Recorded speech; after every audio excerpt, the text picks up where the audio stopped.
አሁን በቀጥታ የምናልፈው ወደ ሀገር ጉዳይ መሰናዷችን ነው። የዛሬው ሀገር ጉዳይ መሰናዶ ትኩረቱን የሚያደርገው ደግሞ የአረንጓዴ አሻራ መርሃ ግብር ላይ ነው። የተለያዩ ጥንቅሮች አሉ።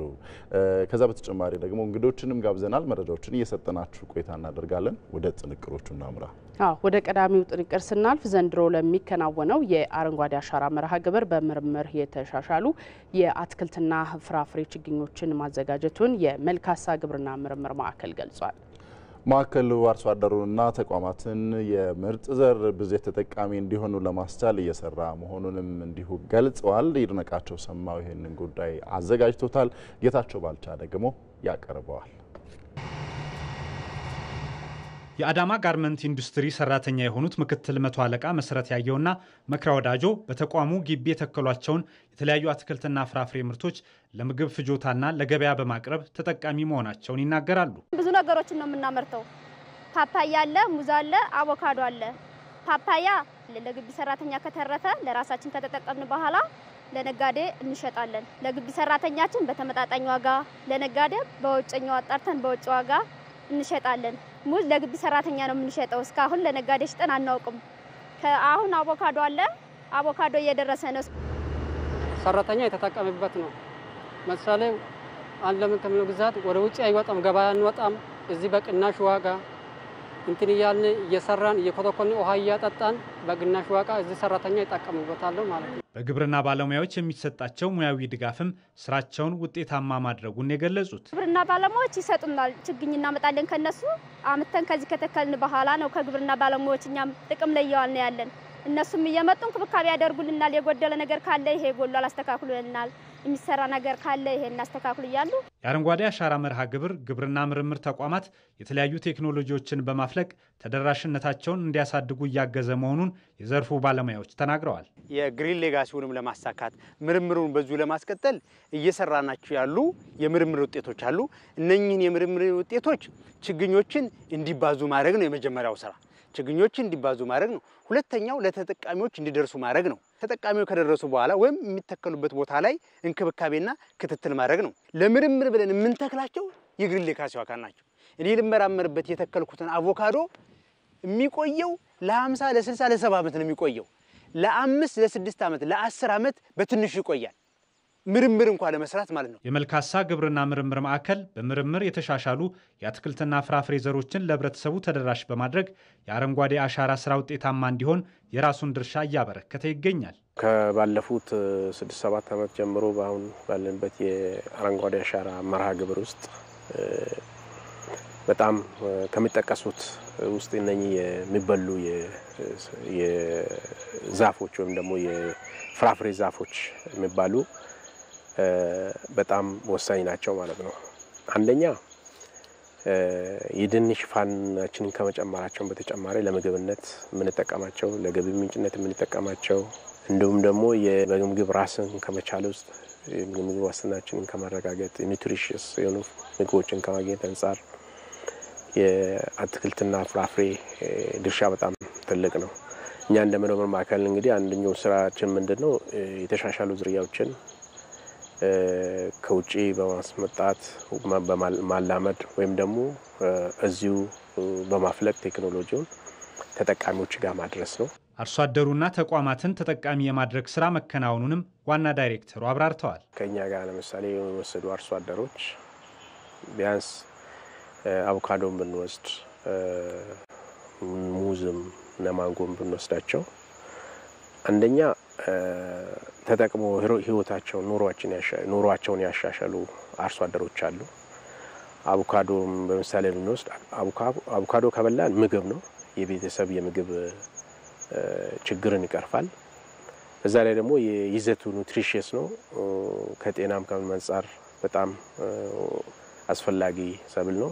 ከዛም አልፎ ደግሞ የገቢ ምንጭም ነው። እየሸጡ ኑሯቸውን ህይወታቸውን እየደቀሙበት በየጊዜ የሚነግሩን አርሶ አደሮች አሉ። የመከላከያ ፋውንዴሽን ሰፋ ያለ በጣም ተናርጎ በየጊዜ ከዛ ላይ የሚያገኙት የሚሰጡን ፊድባክ እንደ ገቢ ምንጭም እንደ ግብነትን የተገለገሉበት እንደሆነ በቅርበትኛ የምንከታተላቸው አሉ። የመልካሳ ግብርና ምርምር ማዕከል ለዘንድሮ የአረንጓዴ አሻራ መርሃ ግብር የተለያዩ የአትክልትና ፍራፍሬ ችግኞችን ማዘጋጀቱም ታውቋል። እንቀጥላለን። የአየር ንብረት ለውጥ ዓለምን እየፈተነ ያለ የሁሉም ችግር ነው። ይሁን እንጂ ሀገራት ለዚህ ችግር ተግባራዊ የመፍትሄ እርምጃ ሲወስዱ አይታይም። አዎ ይህም እንግዲህ አንዳንድ ሀገራት በተናጥል የራሳቸውን ጥረት እንዲያደርጉ ምክንያት ሆኗል። ለዚህ ማሳያ ደግሞ የአረንጓዴ አሻራ መርሃ ግብር ተጠቃሽ ነው። ባልደረባችን ነጻነት ፍቅሩ ተከታዩን ዘገባ አዘጋጅታለች። እንከታተል። የዓለማችን አሳሳቢ ጉዳይ ስለሆነው ስለ አየር ንብረት ለውጥ እናንሳ። የአየር ንብረት ለውጥ የመኖርና ያለመኖር የህልውና ጉዳይ ከሆነ ሰነባበተ። በተለይም የአየር ንብረት ለውጥ የሚያመጣው ቀውስ ከእያንዳንዱ የሰው ልጅ እንቅስቃሴና ስልጣኔ ጋር የተያያዘ ነው። ይህንን ጉዳይ በዝርዝር እንመልከት። ምክንያቱም እያንዳንዱ ነገር ከዚህ ይጀምራልና።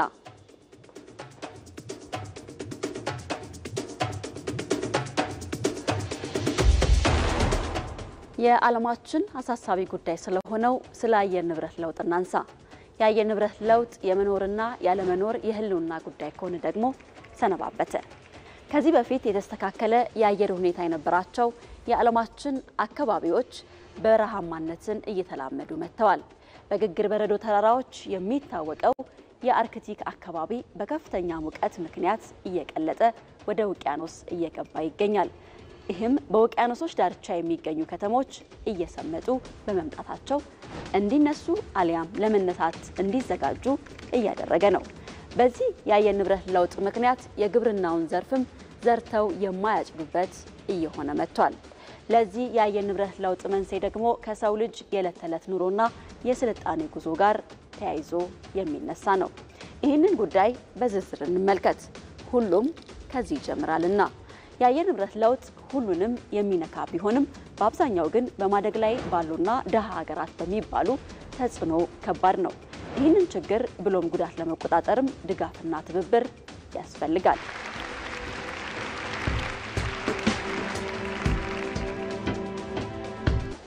ይህ እንደ አውሮፓውያኑ አቆጣጠር በ2015 የዓለም ሀገራት የዓለምን የሙቀት መጠን ለመቀነስ ያደረጉት ጉባኤ ነው። በዚህ ጉባኤ የዓለም ሀገራት የዓለምን ሙቀት መጨመርን ከ2 ዲግሪ ሴንቲግሬድ በታች ለመገደብም ከስምምነት ደርሰዋል። በዚህም ለአየር ንብረት ለውጥ ምክንያት የሆኑት ያደጉ ሀገራት በአየር ንብረት ለውጡ ተጎጂ ለሆኑት ታዳጊና ደሃ ሀገራት ለሚባሉት የገንዘብ ድጋፍ ለማድረግ ስምምነት አድርገዋል። ምንም እንኳን በገቡት ቃል መሰረት ተግባራዊ ማድረግ ባይችሉም ይህም አንዳንድ ታዳጊ ሀገራት የራሳቸውን አቅም እንዲጠቀሙ ምክንያት ሆኗቸዋል። አረንጓዴ አሻራ ኢትዮጵያ እንደ አብዛኛው ታዳጊ ሀገራት ለአየር ንብረት ለውጥ ብዙ ሚና የሌላት ግን ደግሞ በዘርፉ ለውጥ እንዲመጣ ምሳሌ ያደረጋት ያለን ስራ እየሰራች ያለች ሀገር ነች። ኢትዮጵያ ውስጥ የአረንጓዴ አሻራ ፕሮጀክት የጠፉ ሐይቆቻችን እንዲመለሱ፣ አረንጓዴ ልባሶቻችን እንዲመለሱ፣ ምርታማነት እንዲያድግ አረንጓዴ አሻራ በእጅጉ ወሳኝ ነው። አረንጓዴ አሻራ ለአየር ንብረት ለውጥ አንዱና ትልቁ እርምጃ ጠቅላይ ሚኒስትር አብይ አህመድ በሐምሌ 2011 ዓ.ም ያስጀመሩት የአረንጓዴ አሻራ መርሃ ግብር በ4 ዓመት ውስጥ 20 ቢሊዮን ችግኝ መትከልን ዓላማ አድርጎ የተጀመረ ሲሆን እስካሁን ባለው ሂደትም 40 ቢሊዮን ችግኞችን ለመትከል ተችሏል። ይህም በመጀመሪያው ዓመት ብቻ 4.7 ቢሊዮን ችግኝ፣ በ2012 ዓ.ም 6 ቢሊዮን እንዲሁም ደግሞ በ2013 ዓ.ም 7 ቢሊዮን ችግኝ፣ በ2014 ዓ.ም 7.5 ቢሊዮን፣ በ2015 ዓ.ም 7.2 ቢሊዮን፣ 2016 ደግሞ 7.5 ቢሊዮን ችግኞች ተተክለዋል። በዚህ በያዝነው ዓመትም 7.5 ቢሊዮን ችግኞችን ለመትከል እቅድ ተይዟል። የአረንጓዴ አሻራ የአየር ንብረትን በመቋቋም ረገድና ብዝሃ ሕይወትን በመጠበቅና በማሻሻል ኢትዮጵያን የሚጠቅም ብቻ ሳይሆን በዓለም አቀፍ ደረጃ ለሚደረጉ የአካባቢ ጥበቃ ስራዎች አራያነት ያለው ተግባር ሆኗል። ይህ የአረንጓዴ አሻራ ተሞክሮ የኢትዮጵያ ትልቁ ስኬት ብቻ ሳይሆን የአየር ንብረት ለውጥ ከደቀነው አደጋ አንጻር ለተቀረው ዓለምም ትምህርት የሚሆን ነው። የሀገር ጉዳይ ነው የተከታተላችሁ የምትገኙት። ዛሬ አረንጓዴ አሻራ ላይ ትኩረት አድርገን ነው መረጃዎችን ወደ እናንተ እያደረስን የምንገኘው። የእንግዶችን ጋብዘናል ስቱዲዮ። እንግዶችን ላስተዋውቃችሁ። በግብርና ሚኒስቴር የተፈጥሮ ሀብት ልማት ጥበቃና አጠቃቀም መሪ ስራ አስፈጻሚ ፋኑሲ መኮንን ስቱዲዮ ተገኝተዋል። ከእርሳቸው በተጨማሪ ደግሞ አቶ መክብብ ማሞ በጉለሌ የእጽዋት ማዕከል የሆርቲካልቸር ልማት ዳይሬክቶሬት ዳይሬክተር በቀጥታ መስመር ላይ ነው የሚገኙት። ሁለታችሁም ለጊዜያችሁ እናመሰግናለን። መልካም። ከዚህ ከስቱዲዮ እንጀምርና እንግዲህ ዛሬ የአረንጓዴ አሻራ ላይ ነው ትኩረታችንን ያደረግነው። ቀደም ሲል የባልደረባችን ዘገባም ባለፉት 6 ዓመታት የነበሩትን የተተከሉትን የችግኝ መጠኖችን እያስቃኘችን ነበር። በዚህ በዘንድሮ የአረንጓዴ አሻራ መርሃ ግብርም 7.5 ቢሊዮን ችግኞችን ለመትከል ታቅዷልና እቅዱ ምን ያህል ችግኞች የተዘጋጁት ችግኞች ከእቅዱ ጋር ምን ያህል የተጣጣሙ ናቸው? አዎ እንግዲህ እንደተለመደው በ2017 ዓ.ም እንግዲህ 7.5 ቢሊዮን ችግኝ ለመትከል ታቅዶ እየተሰራ ነው ያለው። እንግዲህ በዚህ በአረንጓዴ አሻራ መርሃ ግብር የክረምት ስራ ብቻ ሳይሆን በበጋውም በቅድመ ዝግጅት በትግበራ ምዕራፍ የሚሰሩ ስራዎች ናቸው። በቅድመ ዝግጅት እንግዲህ የሚሰሩ ስራዎች የዘር ማዘጋጀት፣ የችግኝ ማፍላት፣ ችግኝ ጣቢያዎችን ወደ ስራ የማስገባት ስራዎቹ ሲሰሩ ነው የቆዩት። ትግበራ ምዕራፉ ላይም እንግዲህ እነዚህን ችግኞች የተፈሉትን ችግኞች እንግዲህ የመንከባከቡ ስራ ነበር። እንግዲህ ወደ ተከላ እስከሚደርሱ ድረስ ውሃ የማጠጣቱ የመንከባከቡ ስራ የቀጠለበትና ለዚህም እንግዲህ 7.5 ቢሊዮን ችግኝ ዘንድሮ ለመትከል እንግዲህ በዝግጅት ላይ ነው የምንገኘው ማለት ነው። ከእቅዱ ጋር የተጣጣመ ነው ብለን መውሰድ እንችላለን? አዎ ከእቅዳችን ጋር የተጣጣመ ነው። ያው 7.5 ቢሊዮን ችግኝን ለመትከል የሚያስችለን እንግዲህ ከዚህ በላይ ነው ዝግጅቱ። የችግኝ ዝግጅቱ ከዚህ በላይ ነው። ምክንያቱም 10% 5% አንተን የሚያዝበት ነገር አለ ማለት ነው። የሚጠፉ አሉ፣ ለተከላ የማይደርሱ አሉ፣ የሚበላሹ አሉ። እነዚህን ታሳቢ በማድረግ መሬት ላይ ጉድጓድ ላይ የሚያርፉት ግን 7.5 ቢሊዮን ችግኝ ሬዲ ነው ወይም ዝግጁ ነው ማለት ነው። በእርግጥም እስከዛሬ ልምዳችን ከእቅድ በላይ መፈጸም ችግር የለብንም። ከዚህ በፊት ሲነሳ የነበረው በተለይ የሀገር በቀል እጽዋት ምናምን አደጋም ገጥሟቸው ስለነበረ እነሱ ሊተካ የሚችል የሀገር በቀል ዛፎችን ለመትከል ከመዘጋጀት አኳያና ኢኮኖሚያዊ ጠቀሜታም የሚሰጡ ጎን ለጎን ለአርሶ አደሩ ወይም ለማህበረሰቡ ኢኮኖሚያዊ ጠቀሜታ ሊሰጡ የሚችሉ ችግኞችንም እንዲሁ ከማዘጋጀት አኳያ ያለው ዝግጁነት ምን ይመስላል? አዎ እንግዲህ ዝግጅታው 40-60 ነው። 40% የደን ዛፎች ናቸው። በዚህም ደግሞ የሀገር በቀል ላይ ትኩረት ተደርጎ ነው የተሰራው። 60% ደግሞ ዘርፈ ብዙ ጠቀሜታ ያላቸው የዛፍ ዝርያዎች ናቸው። እነዚህም እንግዲህ የእንስሳት መኖ የሚሆኑ የፍራፍሬ ችግኞች፣ የአፈርና ውሃ ጥበቃ ስራ ወይም ለአፈር ለምነት የሚያገለግሉ ችግኞችን 60%ን ነው የተዘጋጀው ማለት ነው። ይሄም እንግዲህ በእቅዳችን መሰረት እንግዲህ የተዘጋጁበት ሁኔታ ነው ያለው ማለት ነው። ይሄ ብቻ አይደለም፣ ስነ ምህዳሩንም መሰረት ያደረገ ተከላ እንዲኖርም ከፍተኛ ጥረት ተደርጓል። ከጉለሌ እጽዋት ማዕከል ወደሚገኘው እንግዳችን ወደ አቶ መክብብ ማሞ ነው የምናልፈው። አቶ መክብብ የሚሰማውት ከሆነ በርካታ ችግኞችን ለመትከል ዝግጅት እየተደረገ ነው በዚህ አመትና ያተካከል ሂደታችን ምን መሆን አለበት? ምንስ ጥንቃቄ ነው መውሰድ ያለብን የሚለውን እስኪ ያንሱልን፣ በተግባርም ሊያሳዩን ይችላል።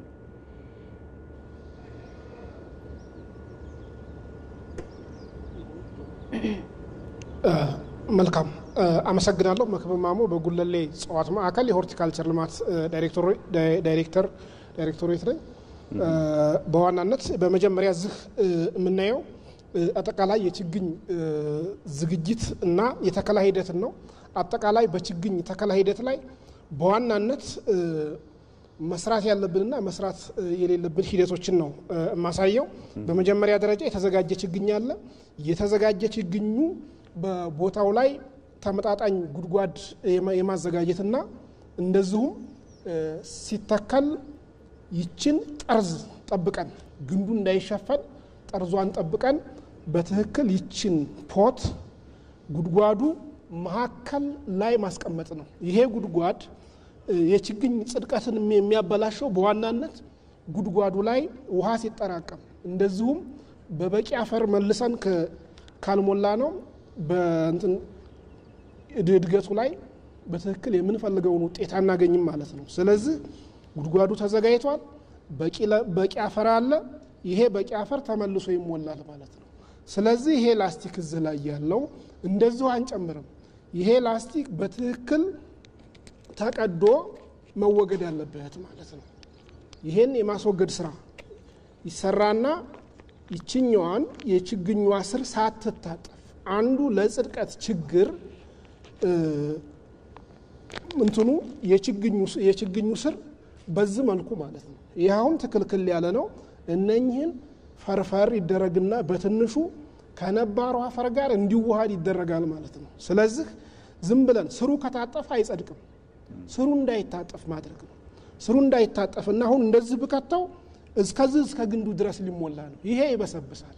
ስለዚህ ምን አደርጋለሁ ማለት ነው? የውሃ ልኳን ለመጠበቅ ቀስ ብዬ ይሄን አፈር እሞላለሁ ማለት ነው። እሞላና ይቺ የውሃ ልኳ ቀጥ ብላ የውሃ ልኳ ትጠበቃለች።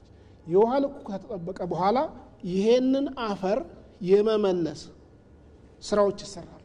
የማስተካከል በትክክል ያለው ምናልባትም አንዳንድ ቦታ ላይ ጉድጓድ ካዘጋጀን በኋላ የአካባቢው ላይ ዝናብ ሲጥል አፈሩ ይታጠብና መልሰን ጉድጓዱ የምናስተካክልበት አፈር ስለምናጣ ተጨማሪ አፈር ማምጣት አለብን ማለት ነው። አሁን እዚህ ጋር ለኔ ያለው አፈር በቂ ስለሆነ ይሄን አፈር መልሼ በትክክል ይችን ቦታዋን የመጠቅጠቅ በተለይ ክረምት ወቅት ላይ እንደዚህ ካልተጠቀጠቀ በደንብ አድርጎ ይሄ ካልሞላ እዚህ ላይ ውሃ ይጠራቀምና መስከረም ላይ ወይም ነሐሴ መጨረሻ ላይ ይሄ ችግኝ ይበሰብሳል ማለት ነው።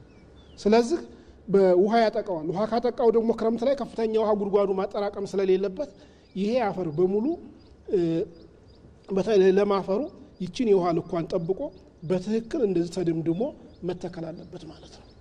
በዛ አግባብ ነው የተከላ ሂደታችንን እንትን የምንለው ማለት ነው። አጠቃላይ የተከላ ስራዎቻችን እንደዚሁ በርካታ ወጪ ወጥቶበት ነው አንድ ችግኝ ለማዘጋጀት። ይሄ ችግኝ እያንዳንዱ የሚተክለው የማህበረሰብ ክፍል የሚተክለው ተቋም ወጪ የወጣበትን ችግኝ መሬት ላይ ተተክሎ ውጤት እንዲያመጣና ለአካባቢና ለብዝሃ ሕይወት ጥበቃ የራሳችንን አስተዋጽኦ ማድረግ አለብን ማለት ነው። ስለዚህ ካልተንከባከብን መትከልም የለብን፣ ከተከልን ደግሞ መንከባከብና ማሳደግ አለብን ማለት ነው። ከዛ አንፃር ይሄንን በተለይ በዚህ በጀት ዓመት 7ኛው ዙር የተከላ ፕሮግራም ነው የሚካሄደው። ይሄንን 7ኛውን ዙር የተከላ ሂደት በሀገር ደረጃ የደን ሽፋናችንን ለማሳደግ የብዝሃ ሕይወትን ለመጠበቅ ለምናደርገው እንቅስቃሴ እንመለሳለን። ወደ አቶ መክብብ ወደ ስቱዲዮ እንምጣና እንደው አቶ ፋኒሴ ቀደም ሲል እንግዲህ አቶ መክብብ ችግኝ መትከል ብቻ አይደለም የጽድቀት ምጣኔያቸውም እንዲያርጉ ብዙ ወጪ የሚወጣባቸው ናቸው።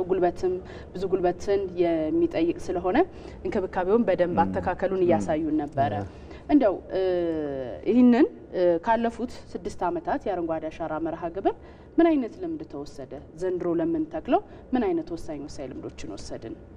እንግዲህ 2011 የአረንጓዴ አሻራ መርሃ ግብር ሲጀመር የነበረውና ዛሬ ላይ ደግሞ ሁሉም እኛንም ጨምሮ ማለት ባለሙያውም አርሶ አደሩም አመራሩም ያለው ግንዛቤ እየሰፋና እያደገ በመምጣቱ እየተሻሻለ የመጣበት ነው።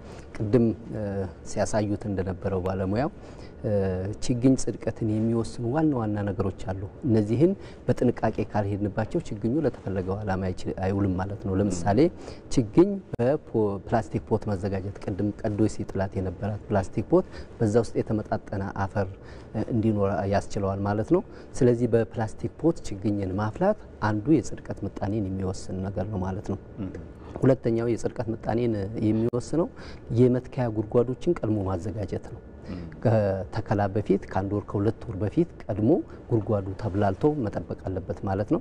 ከዛ በኋላ እንግዲህ ሲተከል ቅድም ባለሙያ ባሳየው መሰረት የሳይንሳዊ እንትኖችን ጠብቆ መትከል ያስፈልጋል ማለት ነው። ሌላኛው የጽድቀት ምጣኔን የሚወስን ስነ ምህዳርን መሰረት ያደረገ ተከላ ማካሄድ ነው።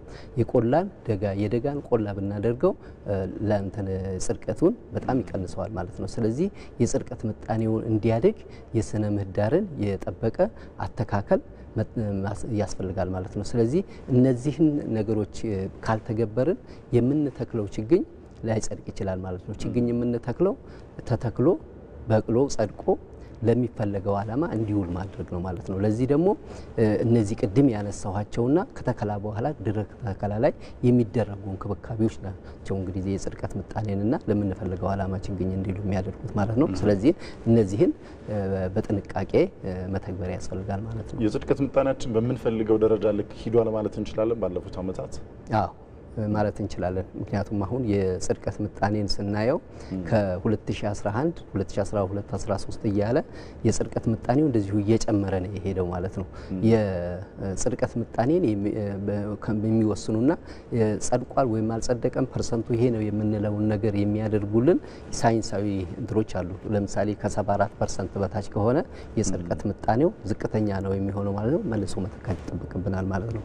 ከ74 በላይ እስከ 80 ሲሆን ምጣኔያችን ጥሩ ነው ማለት ነው። ከተተከለው ውስጥ ከ80% በላይ ሲሆን ደግሞ እጅግ በጣም ጥሩ ነው ማለት ነው የጽድቀት ምጣኔ። ስለዚህ እኛም አሁን የጽድቀት ምጣኔያችን አሁን በአማካይ ስናየው ከ80 በላይ ነው። አንዳንድ ጊዜ 86 85 ደረጃ ስለሆነ የጽድቀት ምጣኔያችን ጥሩ ነው፣ ከበፊቱም እየተሻሻለ ነው የመጣው የሚለውን መውሰድ ይቻላል። ጥሩ እንመለሳለን። እሺ ወደ አቶ መክብብ እንምጣና ያተካከለ ሂደቱ ምን መምሰል እንዳለበት አሳይተውናል በተግባር። በቀጣይ ደግሞ ድህረ ተከላ በኋላ ምንድነው መደረግ ያለበት እንክብካቤ ለዘላቂ የሆነ የጽድቀት ምጣኔ እንዲኖር ለማስቻል የእንክብካቤ ሂደታችን ምን ይምሰል የሚለው ላይ ሐሳቦትን ያጋሩ።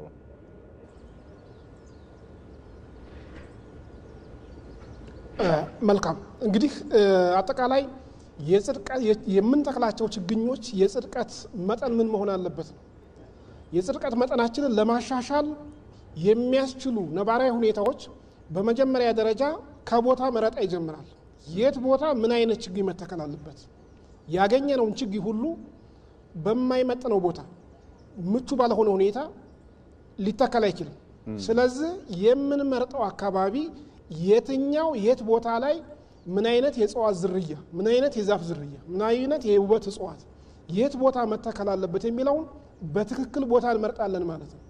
ይሄን መረጥነው ቦታ ላይ የዝግጅታችን እዛ ቦታ ላይ የጉድጓድ ዝግጅታችን ጉድጓድ ስናዘጋጅ ታሳቢ የምናደርገው አንድ በምንተክላቸው ችግኞች መካከል ያለው ርቀት፣ በሁለተኛ ደረጃ ደግሞ አካባቢው ላይ ያለው አፈር፣ አካባቢው ላይ ያለው ለማፈር ነው ኦር ወይም ደግሞ ለማፈር ካልሆነ ተጨማሪ አፈር ያስፈልገዋል ማለት ነው።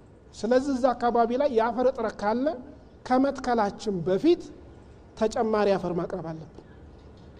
እዛች የምትተከልባት ጉድጓድ ዙሪያ ሳር አካባቢ የምንተክል ከሆነ ቀጣይም በድገቱ ላይ ምግብ ስለሚሻማው ንጥረ ነገር ስለሚሻማው ዙሪያውን ማጽዳት ያስፈልጋል። ስለዚህ የምንመርጠውም ችግኝ የተከላ ቦታችን የአፈር ሁኔታ የአካባቢውን ያገናዘበ ችግኞችን ቦታው ላይ እንተክላለን። ከተከልን በኋላ ጽድቀታችን ልናሻሽል የምንችለው አንዴ ተክለን ዞር ማለት የለብንም። ብዙ ጊዜ ማህበረሰቡ አሁን የህብረተሰባችን ክፍል በሁሉም አካባቢ በሁሉም የሀገራችን ክፍል ችግኝ የመትከል ባህል አድጓል። የሚቀረን ደግሞ እዚህ ላይ ቀጣይ እንዴት ነው በዘለቄታዊ በሆነ ሁኔታ እንክብካቤ የምናደርገው የሚለውን ዘለቄታዊ እንክብካቤ ስራዎች መሰራት አለባቸው። አንድ የኩትኳቶ ስራ መሰራት አለበት። ሁለት አሁን ክረምት ላይ የሚተከለው ችግኝ መስከረም ላይ ስናገኘው በአረም ተሞልቶ ነው የምናገኘው። ስለዚህ ከስር ከስሩ እዛ ቦታ ላይ የአረም ማረምና የኩትኳቶ ስራዎችን መስራት ያስፈልጋል ማለት ነው። ተጨማሪ ለማፈር ማቅረብ ኮምፖስት ቀልዝ ሊሆን ይችላል፣ ለማፈር ሊሆን ይችላል። ተጨማሪ እዛ ቦታ ላይ የሚያስፈልገው በቀጣይም እንደዚሁ ጽድቀቱን ለማሻሻል ውሃ አጠር ከሆነ ውሃ የሚያገኝበት በተለይም ከተከልን እስከ 2 ዓመት ድረስ በትክክል መንከባከብ አለበት። ውሃ አጠር ከሆነ ውሃ የሚያገኝበት፣ ውሃ ግይቶ ደግሞ ከፍተኛ ሙቀት ካለ ትነት ካለ ይሄን ወደ ውሃ አጠርነት ሊያጋልጥ የሚችል ትነቱን ሊቀንስ የሚችል መልች መስራት አለበት። ጥሩ ወደ ስቱዲዮ እንመለስ። አቶ ፋኑሴ እንግዲህ ቀደም ሲል ያነሳን ነበር በዘንድሮ የአረንጓዴ አሻራ መርሃ ግብር 7.5 ቢሊዮን ችግኝ ለመትከል ነው እቅድ የተያዘውና ይህንን ለማሳካት የህዝቡ ተሳትፎ ምን መሆን አለበት? እንግዲህ የ7.5 ቢሊዮን ችግኝ ተዘጋጅቷል። አሁን መዘጋጀቱ ብቻ ግብ አይደለም ማለት ነው። ስለዚህ መተከል አለበት። ቅድም እንደተነሳውም ደግሞ የተተከለው ጸድቆ ለሚፈለገው አላማ መዋል አለበት ማለት ነው። ለዚህ እንግዲህ የእያንዳንዱ ህብረተሰብ የየራሱ ሚና አለው። አመራሩም፣ ባለሙያውም፣ አርሶ አደሩም ሁሉም ተቀናጅቶ ይሄንን ችግኝ መሬት ላይ ማሳረፍ ያስፈልጋል ማለት ነው። በኋላ የድህረ ተከላ ላይ ያለውን ክብካቤ እንዳለ ሆኖ ሁሉም በነቂስ ወጥቶ ይሄንን ችግኝ በሚፈለገው ቦታ ላይ መትከል መቻል አለበት ማለት ነው። በግብርና ሚኒስቴር የተፈጥሮ ሀብት ልማት ጥበቃና አጠቃቀም መሪ ስራ አስፈጻሚ ፋኖሴ መኮንን ስቱዲዮ ስለተገኙልን እናመሰግናለን። በቀጥታ መስመራችን ደግሞ አቶ መክበብ ማሞ በጉለሌ እጽዋት ማዕከል የሆርቲካልቸር ልማት ዳይሬክቶሬት ዳይሬክተር በቀጥታ መስመር ገብተው ለሰጡ ማብራሪያ እናመሰግናለን። መልካም ቀን እንዲሆንላችሁ ተመኘን። እናመሰግናለን። እናመሰግናለን።